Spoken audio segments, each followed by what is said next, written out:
الحمد للہ نحمده ونصلی علی رسوله الکریم اما بعد فاعوذ باللہ من الشیطان الرجیم بسم اللہ الرحمن الرحیم۔ جی ہماری سیریز شروع ہے جنت میں جانے کے اعمال کی، تو اس سے پہلے تو آج جو ہے وہ ہمارا پہلا عمل ہے، ٹھیک ہے۔ جنت میں جانے کے لیے آج جو پہلا عمل ہے وہ آج ہے۔ اس سے پہلے جو ایمان کی بات کی اور دل میں آخرت کی فکر اور جنت کا شوق اور جہنم کے خوف کی بات کی، اور اس دنیا کی محبت کو اپنے دل سے نکالنے کی بات کی، اور اللہ کی محبت کو اپنے دل میں لانے کی بات کی، تو آج جو ہے وہ پہلا عمل ہے اور یہ عمل فرض ہے، ٹھیک ہے۔ اور بہت سے لوگ اس فرض کی دھجیاں اڑا رہے ہیں، بلکہ نافرمانی کر رہے ہیں اور دھجیاں اڑا رہے ہیں۔ دیکھیں، نماز پڑھنا وہ ہے نماز، ٹھیک ہے، نماز پڑھنا فرض ہے، اور 5 وقت اللہ کا بلاوا آتا ہے، ٹھیک ہے۔ مسجدوں کے اندر اذان گونجتی ہے، اور لوگوں کے بہت سے لوگ ایسے ہیں جن کے سروں پہ جوں نہیں رینگتی، ان کو کوئی فکر ہی نہیں ہوتی، تو اس کی دھجیاں اڑا رہے ہیں نا، ٹھیک ہے۔ تو یہ بہت بڑا عمل ہے۔ دیکھیں، اللہ بلا رہے ہیں، تمہیں کوئی بڑا آدمی بلائے تو کیسے بھاگتے ہوئے جاتے ہو، اور اللہ بلا رہے ہوں اور اللہ نے فرض کیا ہوا ہے، پھر بھی نہیں تم پڑھنے جاتے ہو نماز۔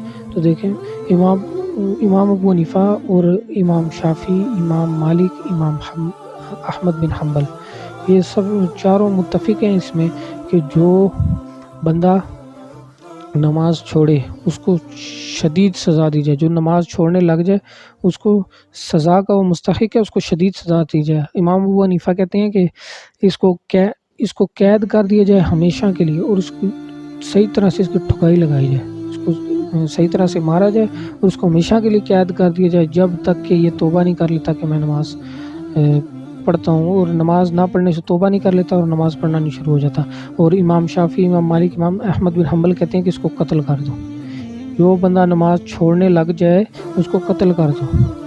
جب اس کو دیکھ کے دوسرے، تو آج کل حکمران خود نہیں پڑھ رہے، اور جو حاکم ہیں ہمارے وہ بھی نہیں پڑھ رہے، اور جو اسمبلی میں لوگ بہت کم ہیں جو پڑھتے ہوں گے وہ بھی نہیں پڑھ رہے، اور جو موٹیویشنل اسپیکر ہیں، ٹھیک ہے، بڑی بڑی باتیں آپ ان سے سن لیں، دنیا کی بھی بتائیں گے، دین کی بھی بتائیں گے، بڑی بڑی بتائیں گے، لیکن وہ بھی نماز نہیں پڑھ رہے۔ تو نماز پڑھنا بہت بڑا گناہ ہے، بہت بڑا گناہ ہے۔ دیکھیں، امام شافعی کہتے ہیں کہ جس نے نماز چھوڑ دی، جس نے جان بوجھ کے نماز چھوڑ دی، ایک تو عذر ہوتا ہے، عذر سے لیکن جس نے جان بوجھ کر نماز چھوڑ دی، اب عذر میں یہ نہیں ہے کہ میں کوئی کام کر رہا ہوں، کام آپ کو چھوڑنے پڑیں گے، عذر میں یہ ہے کہ اس کو نیند آنکھ ہی نہیں کھلی، اور صحیح آنکھ نہیں کھلی، الارم لگا کے وہ سویا تھا اور اٹھنا چاہتا تھا وہ، تو اس کی آنکھ نہیں کھلی، یا وہ پھر بھول ہی گیا کسی کام میں ایسا کہ یہ عذر ہے۔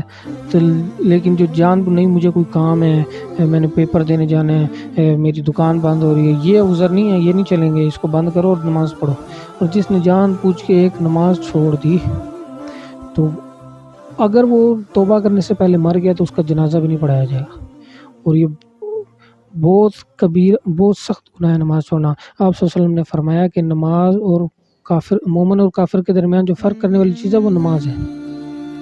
نماز اسلام کے لیے ایسے جیسے انسان کے بدن کے اوپر سر ہوتا ہے، جیسے بندے کے اوپر جو سر ہے، نماز یہ اسلام کے اندر ایسے ہے۔ جب سر اتر جائے تو کیا نماز ہوگی؟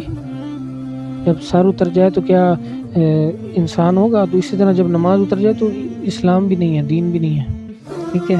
اور جس نے نماز دین کا ستون ہے، جس نے نماز کو گرا دیا اس نے پورے کے پورے دین کو گرا دیا، جس نے نماز کو قائم کیا اس نے پورے کے پورے دین کو قائم کیا۔ تو اس طرح کی بے شمار احادیث ہیں کہ جن کے اندر اس کی اہمیت نظر آ رہی ہے، اور یہ نظر آ رہا ہے کہ جس نے نماز کو چھوڑ دیا گویا وہ اسلام میں ہے ہی نہیں، ٹھیک ہے۔ بلکہ طائف کا جو وفد آیا تھا اس نے بولا ہم یہ کام بھی نہیں کریں گے، آپ صلی اللہ علیہ وسلم کا ٹھیک ہے، ان کا یہ بھی بہت سے کام کہے تھے، لیکن جب اس نے کہا کہ ہم نماز نہیں پڑھیں گے تو آپ صلی اللہ علیہ وسلم نے فرمایا کہ پھر آنے کی ضرورت ہی نہیں ہے، نماز کے بغیر دین ہے ہی نہیں، تو نماز نہیں پڑھو گے تو کیا کرنے آنا ہے ادھر، آنے کی ضرورت ہی نہیں ہے پھر۔ تو نماز کے بغیر دین نہیں ہے، نماز کے بغیر اسلام نہیں ہے۔ کیا 5 وقت کی کوئی چھوٹا عمل، کتنے سجدوں کی نافرمانی کر رہے ہو، کتنی رکعتیں ہوتی ہیں صبح فجر کی، ظہر میں عصر کتنی رکعتیں فرض ہوتی ہیں، کتنے سجدے ہوتے ہیں، اور ان کی نافرمانی کر رہے ہو۔ تو کیسے شیطان نے ایک سجدے کا انکار کیا تھا، اور وہ اور ہم دیکھو صبح شام چھوڑ رہے تھے، بس آپ صلی اللہ علیہ وسلم کی دعائیں کہ ہم پہ عذاب نہیں آ جاتا۔ اور اس کے گناہ بھی بہت بڑا ہے، لیکن اس کے فضائل اور اس کے اوپر اجر بھی بہت بڑا ہے۔ دیکھیں میں تھوڑا بہت آپ کو بتا دیتا ہوں کہ جو 5 وقت کی نماز قائم کرے نا، اس کو 5 انعام ملیں گے۔ یہ میں آپ کو بتا دیتا ہوں، نہیں تو پھر ویڈیو بہت زیادہ لمبی ہو جائے گی۔ اس کو 5 اعمال ملیں گے، ایک دنیا میں 4 آخرت میں۔ دنیا کا ایک اس کی رزق کی تنگی ختم کر دی جائے گی۔ اب رزق میں یہی نہیں کہ صرف پیسے ہیں، پیسے نہیں ہیں، بلکہ اس کا کھانا پینا، کپڑے اور اچھی بیوی، دکان اور دل کا سکون، یہ سب کچھ رزق کے اندر آتا ہے۔ ٹھیک ہے، اس کی ٹینشن ختم رزق کی، یہ سب اللہ کے اس کی ٹینشن ختم ہو جائے گی۔ اور جو آخرت کے اعمال میں اس کو قبر کا عذاب نہیں ہوگا۔ آپ خود سوچیں کہ جس کو قبرستان چھوڑ کے آ جائیں، اس پہ کیا اکیلا وہ، اور پھر اگلی منزلوں میں سے پہلی منزل ہے وہ، ٹھیک ہے۔ تو قبر کی جو بلکہ یہ آتا ہے کہ اگر لوگوں کو یہ پتہ چل جائے کہ قبر کا عذاب کیسا ہے، وہ دیکھ لیں تو لوگ اپنے مردے دفنانا چھوڑ دیں، اتنا سخت قبر کا عذاب ہے۔ اور نماز پڑھنے جو 5 وقت کی نماز کی پابندی کرتا ہے، اس کے لیے قبر کا عذاب نہیں ہے، اس سے قبر کا عذاب ختم کر دیا جاتا ہے۔ نمبر 2، اس کے اعمال نامہ جو ہے وہ دائیں ہاتھ میں پکڑایا جائے گا۔ جس کے اعمال نامہ جس کے بائیں ہاتھ میں پکڑایا جائے گا نا، تو ہاتھ پیچھے کر لے گا تو اس کی پسلیوں میں سے آگے آئے گا، اس کے بائیں ہاتھ میں اعمال نامہ پکڑایا جائے گا۔ اور جس کے دائیں ہاتھ میں اعمال نامہ پکڑایا جائے گا، وہ ہمیشہ کے لیے کامیاب ہے۔ دیکھیں، اور اس کے بعد اس کو کوئی اور امتحان دینے کی ضرورت نہیں پڑے گی، ہمیشہ کی زندگی میں چلا جائے گا۔ تو اس کو دوسرا انعام یہ ملے گا کہ اس کے اعمال نامہ اس کے دائیں ہاتھ میں ملے گا، اور پل صراط سے بجلی کی کڑک کی طرح نکل جائے گا۔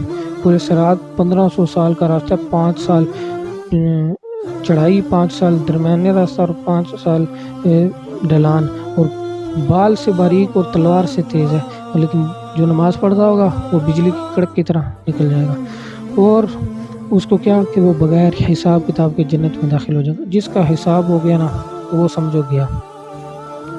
حضرت عائشہ وہ فرماتی ہیں کہ جس کا حساب ہو گیا نا، سمجھو وہ گیا، ٹھیک ہے۔ وہ جو 5 وقت کی نماز کی پابندی کرنے والا ہے، وہ بغیر حساب کتاب کے جنت میں داخل ہو جائے گا۔ تو اتنے بڑے اس کے فضائل ہیں، اور اتنا ہی بڑا یہ کبیرہ گناہ ہے نماز چھوڑنا۔ تو اللہ کے واسطے اپنی زندگی کو، اپنی دنیا اور اپنی آخرت کو برباد نہ کرو۔ سارا دن کماتے ہو اور سارا دن دنیا میں لگے رہتے ہو، تو کیا مرنا نہیں ہے؟ دیکھو، آنکھ بند ہوگی پھر کہو گے کہ میں کدھر لگا ہوا تھا، میں کیا کر رہا تھا۔ تو خدا کے واسطے نماز پڑھو، یہ ضروری عمل ہے جنت میں جانے کے لیے، ٹھیک ہے۔ جو میری ویڈیو کو ابھی تک دیکھ رہے ہیں وہ شیئر کر دیں تاکہ اور لوگ بھی اس کو سنیں۔ اگر کسی نے عمل کر لیا تو میرے لیے کافی ہو جائے گا۔ تو انشاءاللہ پھر اگلی ویڈیو ملیں گے۔ سبحان ربک رب العزت عما یصفون، وسلام علی المرسلین، والحمد للہ رب العالمین۔